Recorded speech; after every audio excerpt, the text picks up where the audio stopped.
Today, I want to speak to you about the sound in the mulberry trees.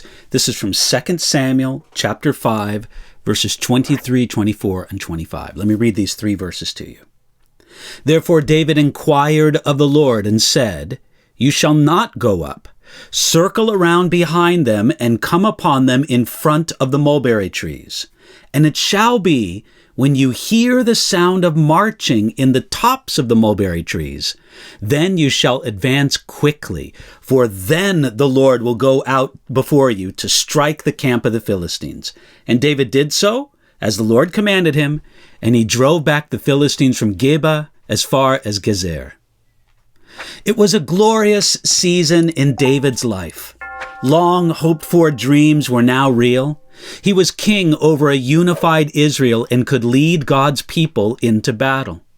At the end of 2 Samuel chapter 5, one victory led to another, and at the end of the chapter, David again inquired of the Lord. After the first victory against the Philistines, David was wise enough to wait on the Lord before the second battle.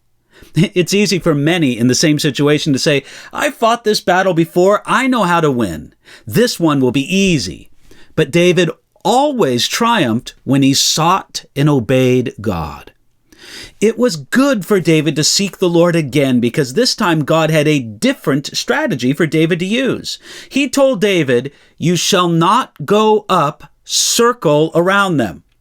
God directed David differently in this battle. Even against the same enemy, not every battle is the same.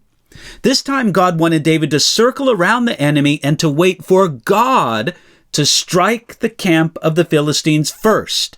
Then David would rush in and follow up on what the Lord had already started. How would David know that God struck the camp of the Philistines? God told him to wait for the sound of marching in the tops of the mulberry trees. You know, some ancient rabbis said that this sound was the footsteps of angelic soldiers marching along the tops of the mulberry trees. I don't think that's the case, but whatever the cause of the sound was, when David and his troops heard this sound, they were to rush ahead to victory. Now, this principle is true in our everyday walk with God. When we sense that the Lord is at work, we must advance quickly, like David did, and we will see a great victory won. When we see the work of God happening around us, it's like the sound in the mulberry trees. The rustling sound should awaken us to prayer and to devotion. A time of crisis or tragedy is also like the sound in the mulberry trees.